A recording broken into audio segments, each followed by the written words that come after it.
In American true crime history, few places inspire as much fear and fascination as a building known as the Murder Castle.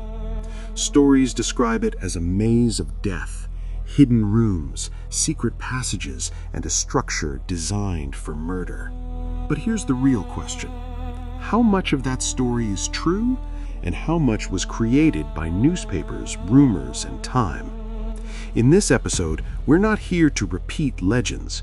We're here to investigate fact versus myth and uncover what the Murder Castle really was.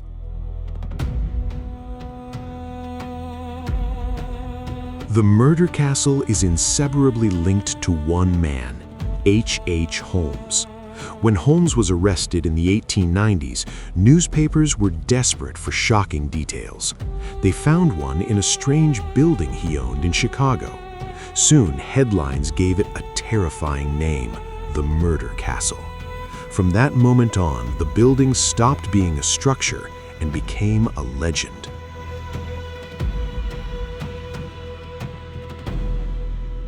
Let's begin with what historians can confirm. The building was located in Chicago, was built near Holmes Pharmacy, functioned as a combination of shops and lodging rooms. It's also true that construction happened in multiple phases. Different contractors were frequently hired. The layout was unusual and inconsistent. However, in the late 1800s, irregular construction was not unheard of, especially in fast-growing cities like Chicago.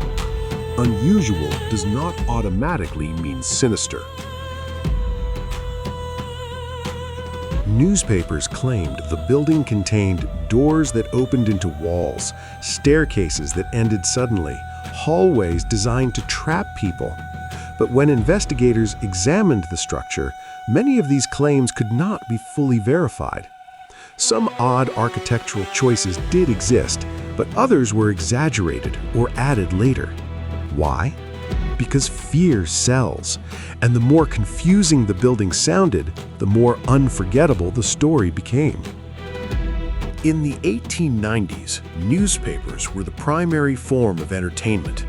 There was no television, no internet, no social media. Crime stories boosted circulation, so reporters filled gaps with speculation, repeated rumors as fact, dramatized every detail. The Murder Castle benefited from this environment. The building transformed from unusual into monstrous, not through evidence, but through repetition. When authorities searched the building, some suspicious elements were documented, but many extreme claims lacked proof. Historians later noted that evidence was often second-hand. Reports conflicted with one another. Some descriptions changed over time. Even today, experts agree on one thing. The Murder Castle story grew larger after Holmes's arrest, not before. So why does the legend still exist? Because humans are drawn to mystery. Unanswered questions linger longer. Places feel more frightening than people.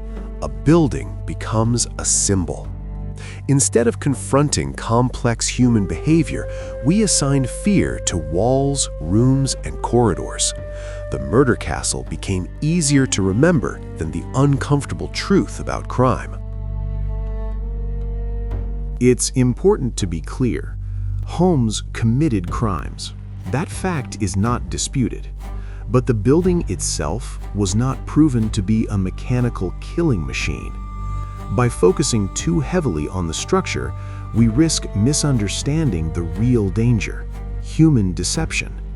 True crime becomes less accurate when architecture replaces accountability. This is the challenge of true crime storytelling. When fact and fiction mix, fear increases, accuracy decreases.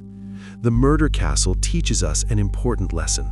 Not every famous detail is true, and not every legend deserves repetition. Responsible true crime separates evidence from entertainment. So, was the Murder Castle a death trap? Or did time, media, and imagination turn it into one? The truth likely exists somewhere in between. What matters most is not the myth, but our ability to question it. Because true crime should not amplify fear. It should illuminate truth.